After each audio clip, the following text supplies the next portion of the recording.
We'll open with the Pledge of Allegiance. I pledge allegiance to the flag of the United States of America and to the republic for which it stands, one nation, under God, indivisible, with liberty and justice for all.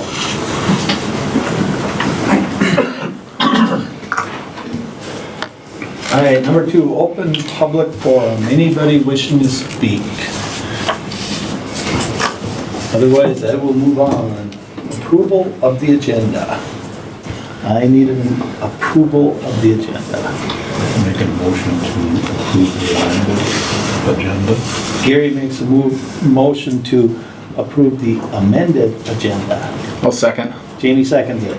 Any discussion on that? Otherwise, all those in favor say aye. Aye. Against? Motion carries. Number 4, consent agenda. A, minutes, September 12th, 2017. Recommendation to approve the minutes of the September 12th, 2017 City Council meeting as presented. B, request by Church of St. Peter and Paul for off-site gambling permit. Resolution 2017-43. Recommendation to adopt Resolution 2017-43, a resolution approving an off-site gambling permit for the Church of St. Peter and Paul for November 4th, 2017. I need a motion for the consent agenda. Will make a motion. Shannon makes a motion. Do I hear a second? I'll second it. Doug seconds it. Any discussion on it? Otherwise, all those in favor say aye. Aye. Against? Motion carries. Number 5, adopt proposed 2018 preliminary levy resolution 2017-41. Recommendation to adopt resolution 2017-41, a resolution adopting the preliminary 2018 tax levy collectible in 2018. I need a motion. I'll make a motion. Gary makes a motion. How about a second? I'll second. Is there any discussion on this? Nothing you want to say? Well, we did have a typo on the one you got in your packet. Okay. If you notice, it was unchanged, but it has changed. The final levy is actually $1,513,034. So that's what's on the resolution, and that's what will be reported to the auditor's office. Okay. All right. And that puts that at 2.52 change that we discussed at That's the last. what we discussed then. Okay. Any other discussion? Otherwise, all those in favor say aye. Aye. Against? Motion carries. Number 6, congressional update. Stacy Morse, District Director for Congressman Tom Emmer. Good evening. Well, good evening. First of all, thank you so much for allowing me to do this. Our office put the word out to every city within the 6th district to offer to give congressional updates. Most answered, some did not. We will not force it, just something we'd like to offer to let everybody know what's going on in Washington. Sometimes things move so fast you can't keep up. So this, as of today at about 5 o'clock, I got the last update. So I'll try to go through this quickly, so usually meetings go quick. I'll try not to make it drag out. All right. The first thing is the big thing they're working on now is tax reform. The House Conference will be announcing the new tax outline plan tomorrow on Wednesday. It's been 31 years since the last major overhaul of America's tax code. So throughout the 31 days of August, we highlighted 31 ways that today's broken tax code hurts American families, Main Street job creators, and our economy. These are 31 strong reasons why we need to be bold, pro-growth tax reform in 2017. The committee recommendations for cuts are due by October 6, 2017. And the House and Senate tax writers Brady and Hatch have said tax reform remains doable by the end of the calendar year. The key points to all this are the White House is all in on tax reform. It's important because it was not for health care, as we know, and is widely seen as a key catalyst needed to accomplish tax reform. The border adjustment tax is dead. There remains a disparity between the administration and Congress about what the final top line rate should be. The administration's been pushing for 15%. The House has set their target at 20%. Senator Hatch has conceded that even hitting 25% would be a win. Everyone has a provision in the tax code that they know and love. The biggest hurdle Congress faces now is trying to get everybody to unite around an overall simpler code, even if it means eliminating their specific provision of interest. The charitable deduction has been in place since 1917, providing a tax deduction for community members who contribute to nonprofit organizations. It's available to any taxpayer who itemizes on their tax return. Some groups have concerns that the Republican House blueprint calls for dramatically increasing the standard deduction. Doing so will reduce the number of filers who itemize their deductions and therefore receive the full value of the charitable deduction. So it's something we'll have to work out. In Minnesota specific, the House blueprint is estimated to add 33,809 jobs in Minnesota, and it's estimated to give median households $5,980 in after-tax income. And another thing that's been in the news, you may or may not have heard about it, is Congressman Emmer had a mining amendment for up north of that. The amendment was added to the House Interior Appropriations Bill on September 7th and supported unanimously. No one called for a roll call vote. Congressman spoke on the House floor in support of his amendment, and there's been a lot of bad information about this one. This amendment would roll back actions from the outgoing Obama administration by prohibiting funds from being used to withdraw federal lands from mining or mineral exploration in the Rainy River watershed on the Superior National Forest. It does not authorize or approve the development of any new mines, nor does it permit mining in the Boundary Waters Canoe area or limit the environmental review process required for the development of new mines. Quote from the congressman when that happened: "Today we took a good and necessary first step to restore Minnesota's rights to pursue safe, responsible, and precise development of federal lands. Through this unanimous vote, we are sending a strong signal to the administration that these lands and the control of their resources needs to remain with the people of Minnesota. I am thankful for the support from my colleagues and will continue to work towards bringing jobs, revenue, and hope of a more prosperous future back to our great state." There was an extension of the National Flood Insurance Program through December 8th. This was after the House Financial Services Committee, which is the committee the Congressman serves on, approved 7 bills to reauthorize for 5 years and reform the program, which is $25 billion in debt. The bills would have better aligned flood insurance programs with risk, improve our system of mapping, and curtail the program's yearly $1 billion deficit it currently runs. A flat extension of the program does not come with any guarantees that we'll see with this badly needed reforms enacted into law. And with Stearns County being the biggest dairy county in Minnesota, we are keeping close, tracking progress of the 2018 Farm Bill and how it may affect the dairy community. And that's all the time I'll take right now. But thank you so much for allowing me to do this. Thank you. Thank you.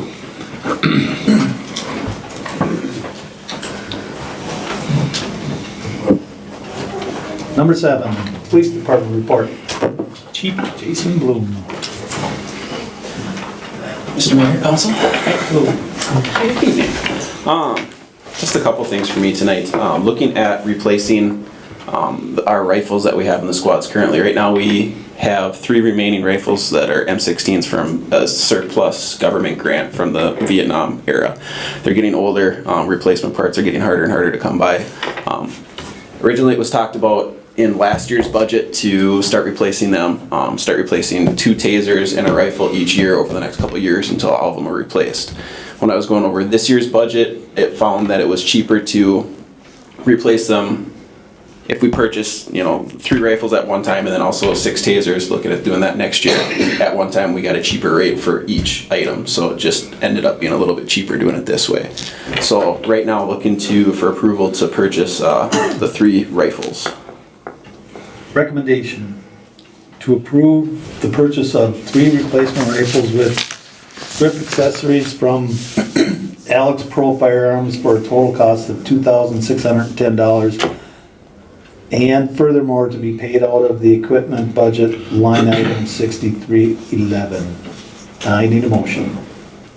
Make a motion. Do I hear a second? Second it. Gary seconds it. Any discussion on this? One question. Gary first. Okay, Go ahead.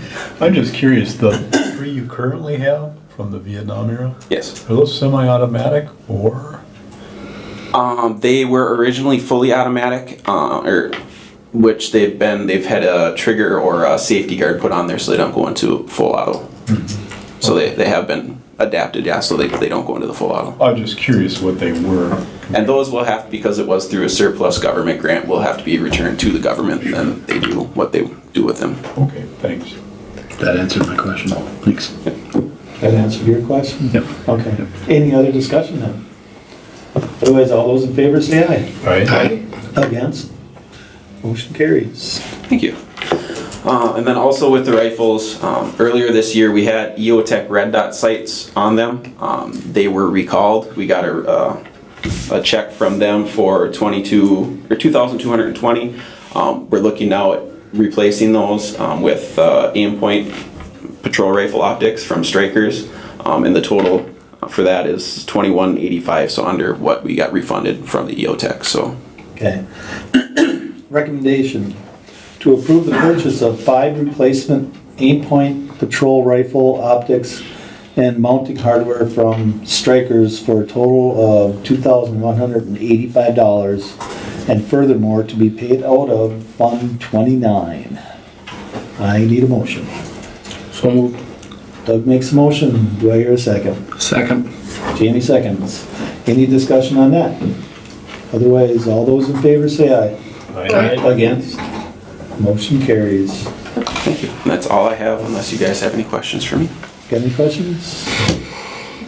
Thanks, Jason. Thank you. Thank you, sir. Public Works Director, John Stevie, and Brian Lynch, the new dad. Congratulations. How many is that now, 2? 2. Boy or girl? Boy, 2 boys. 2 boys. Good evening. Hi, John. A few items I have here. Number one, we've talked about in the past, to fill our obligation of the purchase agreement for the Fraley property. We needed to run 3-phase power out there, and then also the service line to get back to their irrigator. So what I have on my report tonight is the service line for the irrigator. I got 3 bids: Faber Electric, Bertram Electric, and then Design Electric. And well, let's see here, which one? Design Electric was $51,717. Bertram Electric was $53,966, and then Faber was the low bid at $46,150. So my recommendation is to approve the. Recommendation to approve the low bid of $46,150 from Faber Electric to install an electrical service line to Joe Fraley's pivot, and furthermore to be paid out of the water department capital expenditures budget line item 6413. Do I hear a motion? Make a motion. Shannon makes a motion. About a second. I'll second. Jamie seconds it? Doug seconds it? Okay, Doug seconds it. Any discussion on that? Otherwise, all those in favor say aye. Aye. Against? Motion carries. All right, letter B, the job description for the part-time on-call public works employee. Bridget kind of threw something together for that, and I looked it over. So we just created a job description for that position. So looking for approval on that. Recommendation to approve the job description for the part-time on-call public works employee position. I need a motion. I'll make a motion. Jamie makes a motion. How about a second? I'll second it. Gary seconds it. Any discussion on this? I just have a comment. I read through the job description last night. I don't suspect you really know, but isn't it going to be rather difficult to find someone for that position to be on call with that type of list of experience and abilities? You know, that's just kind of a overview of what would be nice to have. You know, like CDL, it's not necessary, but if you got it, it's a plus. I mean, we have plenty of work when we're out plowing snow that you don't need a CDL for, whether it be skid loader operator, loader operator, or, you know, blowing snow, things like that. And there's maybe some more things in there that might not even get used, you know, different jobs around town that we won't even use the position for, but at least that way we're covered, and if something like that would come up, we would be able to use them for that. But for the most part, it's gonna be mowing grass and plowing snow. I mean, that's the real gist of it, and then air patching as well, helping out. But My concern is that when it's advertised, someone were to investigate that and, you know, with the idea of maybe applying and they see what it requires, they might be scared away. I mean, it is everything from electrical to plumbing to, Right, but I think in the paper ad, it doesn't go to that. no, I realize that, but Right. I suspect they would stop here and pick up a job description and And a few people around town have actually stopped me when I was bowling or whatever and talked to me about it and just kind of asked like what we're looking for, so. Good, good. I was hoping that would happen, that maybe if somebody picks up an application or the description, that maybe they could be Yep. directed to you and you could kind of explain. Yeah, and if anybody stops up at City Hall and, you know, talks to Yeah. the gals up there that, you know, they can call me on my cell phone. and I Yeah, can I definitely hope people explain it to do them. that, you know, Yeah. because it isn't as global as it may appear, but Yeah, it kind of appears as more, like the one guy that stopped me, he said, well, how many hours is it a week, you know, is it something that we could bank on year round? And I said, no, it's just more of a on-call when needed. yeah. I'm glad they asked the questions because I don't want to waste anybody's time if they're applying and they're thinking they're gonna have a 32-hour-a-week job all year round, you know, that's not what we're looking for, so. Okay, thank you. Anything else? You said a CDL is not required for any of this stuff? No, it's not, it's definitely a bonus, I mean, if we can, you know, like Dave Dingman, he plows snow for us sometimes, he's got a CDL. If you don't have your CDL, we have plenty of work while we're plowing snow that's Okay. needed without a CDL as well, so. Perfect. It's definitely not a requirement, but it is nice to have. And that'd be a Class B CDL too, not a Class A, so. Any other discussion? Otherwise, all those in favor say aye. Aye. Against? Motion carries. All right, I got some, we did the retaining wall at ground storage. Before the retaining wall, there was timbers that were falling over and rock beds that were falling out, and we kind of straightened it out. If you ever get time to stop up there, there's a fence around it, but you can see through the fence. We put a retaining wall in and redid the rock bed and stuff. Looks really sharp, and I think, you know, it'll be good for 25 years now. But with that, when we pulled the timbers out, it kind of ripped up the tar a little bit. And the tar was alligated to begin with. And we figured, you know, if we're doing all these changes up there, let's get it done fully right away instead of, you know, kind of half doing it and leaving parts of it out. So we did get bids to replace the driveway going in there. No matter what, whether we do the whole thing or not, a bunch of it's going to have to get redone. So, and actually the one bid came in quite a bit cheaper than we thought anyway. So I got a bid from Knife River and they were $3,500 if they're in the area, and Jay from Knife River is hoping to be in the area, and then $4,700 if they're not. They wanted to add a $1,200 mobilization, so the wording should actually be approved up to $4,700, I guess. And we also got one from Hard Drives who was like $6,500. So my recommendation is for Knife River to pave that. Recommendation to approve the low bid of up to $4,700 from Knife River to replace the driveway at the ground storage facility, and furthermore to be paid out of Water Department capital expenditures budget line item 6413. I need a motion. I'll make a motion. Jamie makes a motion. How about a second? Second. Doug seconds it. Any discussion on that? Otherwise, all those in favor say aye. Aye. Against? Motion carries. Well update, I have, Brian and I and Stan together have been working, drafting up the well proposal. So right now, we're currently, today we just sent off the hard copies with a check. To get pre-approval, I guess, from the Department of Health and get it certified that way so that when we're done, it's a certified well that we can use for the city. That's the stage we're at now. We've got the well assessment done through the DNR, the site plan, Stantec's engineered the actual well and the design of it. We got the bids on the well, so we're just waiting back now. It might be a few week process from the Department of Health, and once we get that back, we can start drilling and doing test pumping. So I went up there at the brewery today and kind of showed them our game plan, and they were excited to see the progress and happy to see that it hasn't been kind of stalled. They haven't really heard about it, so Andy's been kind of leaving me alone a little bit, knowing that we've had a lot on our plate with that. So, but I gave him a little tour, and he was excited to see the progress. So they're anxiously waiting for their building to get done and start pumping more water. Good. Other than that, that's all I have. All right. Any questions for John? Thanks, John. Alrighty. Thanks. Number 9, City Engineer Report, Brian Lynchen. Mr. Mayor and Council, Main Street We anticipate paving the end of the week here. I think there was planned, we had the rain kind of pushed us off, but should have pavement on by the end of the week and anticipated being open shortly thereafter, so. Very shortly, we'll be able to use the entire stretch of Main Street. So there will be, even after that, there will be some work going on adjacent to it to finish it up, but it will be usable. Good. And then we're planning to hold the assessment hearing at the October 24th council meeting. Okay. And I I believe believe, you want that resolution. yes, Recommendation to adopt resolution number 2017-42, a resolution scheduling a public hearing and adoption of assessments for the Main Street reconstruction project. I need a motion. I'll make a motion. Shannon makes a motion. I'll second. Jamie seconds it.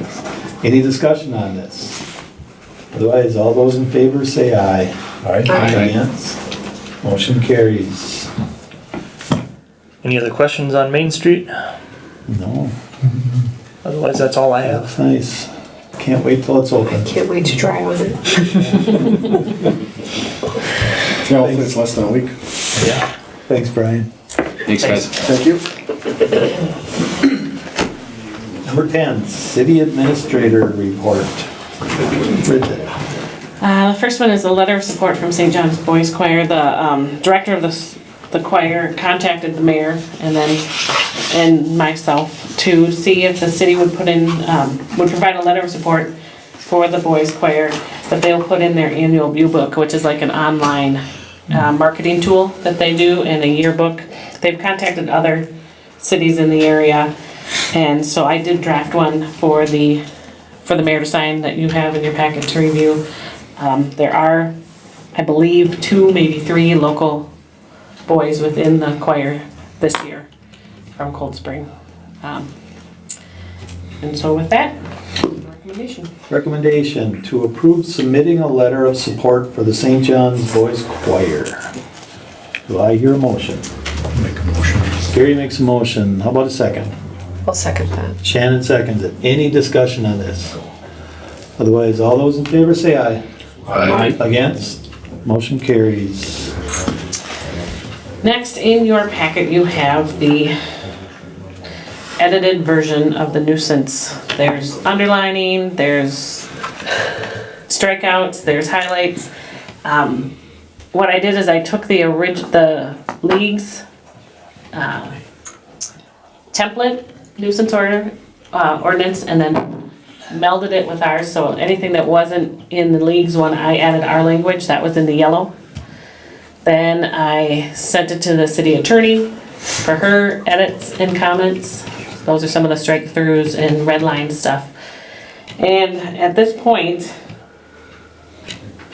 I'm ready to do some sort of merge and make it, you know how I wanted to renumber everything next year, recodify. This section will be kind of the template one to be used to renumber all the rest of them. But some of the things about it that I wanted to point out is, by doing this, there'll be some things that are in the code twice, like the nuisance, because it's in chapter 9, which is the penal code, when it's really sound is a nuisance, so I'm moving it there, so it's gonna be twice. Beekeeping is in the nuisance, but it's really a permitted use, so that should be more, I believe, in the permits, the licensing, the certification, which I believe is chapter 5, but I'm not 100% sure. So by doing one without doing all of it globally, there'll be some things that will be out or will be double for a while, and I just want to know if I want you to understand that's what could happen if we do this one by itself in a kind of a vacuum. Also, just for everyone's understanding, I did look at some of the issues that have been raised around the city about some properties. And things like bikes and toys and lawn ornaments and lawn. I had a long discussion with the city attorney, and some of those things aren't really a health, safety, welfare issue, which is what nuisance is all about. So some things can be put on a ticket or in a letter saying, please clean it up, and these are the things. But it might not be the bikes. It might not be 20 lawn chairs. So that's something I wanna just make sure everyone understands when we do finally redraft it, that those won't be listed unless you want them listed there. So, I should have it done probably for the November with the assessment hearing coming. It'll probably not be done until one of the November hearings to have it completely renumbered and look how it would be passed. And then we would put it out for, we have to publicize it and put it in the paper before it is actually enacted. So if you have any questions about it, Has Jason had an opportunity to read it and comment on it? Bridget has brought, different things to me in question, but she's kept me involved. Are you comfortable with it? Because you guys will have to enforce it.